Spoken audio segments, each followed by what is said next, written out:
Assalamualaikum warahmatullahi wabarakatuh. Perkenalkan, nama saya Sela dari Fakultas Ekonomi dan Bisnis, Prodi Ekonomi Islam. Nah, sedikit menerangkan tentang pasar modal syariah, materi khusus. Nah, dosen pengampu Bapak Muhammad Iman Taufik, SEMEI. Disusun oleh saya pribadi, Sela. Nah, sedikit penjelasan tentang pengertian suku secara sederhana. Suku adalah surat berharga syariah. Dalam pengertian lain, suku adalah efek syariah yang menjadi salah satu instrumen investasi. Nah, dikutip dari laman Otoritas Jasa Keuangan atau OJK, suku adalah efek atau surat berharga syariah yang berupa sertifikat atau bukti kepemilikan yang bernilai sama dengan mewakili bagian yang tidak terpisahkan dan tidak terbagi pada atas asetnya. Nah, sini ada tujuan suku. Yang pertama itu memperluas jaringan sumber pendanaan anggaran negara, mengoptimalkan perkembangan pasar dengan prinsip syariah, menciptakan benchmark di pasar syariah, mengembangkan pilihan untuk melakukan investasi,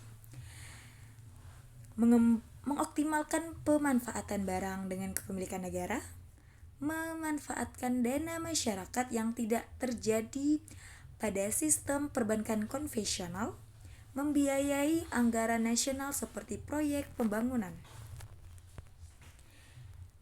Nah, di sini ada keunggulan investasi suku. Yang pertama itu dapat dimiliki investor retail dengan nilai rendah serta mudah untuk dicairkan. Nah, yang kedua ini, bagi penerbit, suku merupakan sumber modal karena hasil penjualan suku dijadikan tambahan modal si penerbit. Nah, yang ketiga, bisa diterbitkan oleh pemerintah itu sendiri dan menjadi SBSN. Nah, dan terakhir itu ada tingkat keamanannya yang tidak perlu diragukan lagi. Nah, di sini keuntungan suku. Nah, yang pertama itu keamanannya terjamin karena diterbitnya dalam surat berharga syariah negara atau SBSN dan dilindungi oleh badan hukum resmi. Nah, yang kedua ini adalah salah satu jenis investasi yang mudah dicarikan lebih awal tanpa adanya biaya tambahan atau biaya pelunasan. Nah, yang ketiga ini akses transaksi dan pembelian sangat mudah sebab berbasis online melalui sistem elektronik. Nah, sekarang lebih mudah untuk menjangkau atau untuk mempermudah kegiatan kita gitu. Nah, jadi melalui online inilah segala sesuatu lebih mudah dilakukan. Nah, dan yang keempat ini ada turut membangun negeri melalui investasi suku, sebab modal investasi digunakan negara untuk membiayai proyek ramah lingkungan di berbagai sektor. Nah, yang terakhir ini adalah prinsip transaksi menggunakan akad syariah sehingga keuntungannya tidak mengandung unsur riba. Nah, jenis-jenis suku secara umum ada dibagi menjadi dua. Yang pertama itu suku retail dan yang kedua itu suku tabungan. Nah, suku retail itu sendiri jenisnya sama surat berharga syariah negara SBNSN yang diterbitkan untuk retail atau investor perorangan umum tetap dikelola sesuai dengan akad syariah. Nah, dan tabungan suku tabungan ya. Nah, di sini sukunya bukti surat berharga syariah negara SBSN yang diterbitkan oleh pemerintah itu sendiri untuk masyarakat umum sebagai sarana investasi, pengelolaannya berbasis prinsip syariah.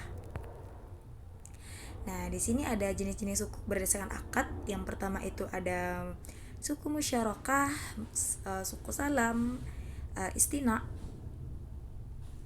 ada ijrah, ada murabahah, ada wakalah. Nah, di sini suku musyarakah itu suku yang diterbitkan berdasarkan perjanjian ya, akad musyarakah. Nah, kalau salam itu kontrak pembayarannya di muka. Nah, kalau istisna ini berdasarkan akad istisna. Nah, di mana para pihak menyepakati jual beli. Nah, kalau suku ijorah ini berdasarkan akad ijorah, yang dimana pihak bertindak melalui wakilnya penjual atau penyewaannya itu sendiri. Nah, murabahah ini adalah prinsip jual beli ya. Nah, yang terakhir itu prinsip wakalah, yang dimana pemilik menunjuk orang sebagai pengelola usaha atau pemegang suku itu sendiri. Nah, di sini ada mekanis suku yang dimana dilakukan suatu underline aset secara prinsip syariah. Nah, di sini ada penerapan atau perkembangan suku, di mana pasar modal struktur kelembagaan pasar modal di Indonesia diatur di dalam undang-undang pasar modal. Nah, di sini ada juga manajemen investasi, ada biro administrasi efek, bank kustodian, ada pemeringkat efek, ada otoritas jasa keuangan, ada wakil amanat, bursa efek Indonesia, lembaga clearing atau pinjaman. Nah, di sini ada pinjaman emis, ada perantara perdagangan efek, dan terakhir itu ada lembaga penitipan atau penyimpanan dan penyelesaian. Nah, di sini adalah terakhir, yang dimana berdasarkan hasil pembahasan secara deskriptif, maka kesimpulan yang didapat bahwa dengan adanya pasar modal syariah Indonesia, hal ini memberikan dampak positif untuk perkembangan pasar modal Indonesia, karena pasar modal syariah dapat menarik investor yang menginginkan investasi yang dijamin kehalalannya. Nah, dengan perkembangannya pasar modal syariah, di tahun ke tahun terbukti bahwa pasar modal syariah semakin diminati baik dari investor muslim ataupun non-muslim. Hal ini dapat membuat pasar modal syariah berkontribusi terhadap pertumbuhan ekonomi Indonesia. Nah, ini daftar isi. Dan terakhir adalah terima kasih penutup. Nah, mungkin itu aja dari saya, penjelasan sedikit tentang suku. Nah,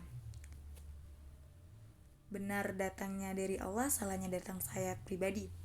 Nah, saya tutup billahi taufiq wal hidayah. Wassalamualaikum warahmatullahi wabarakatuh.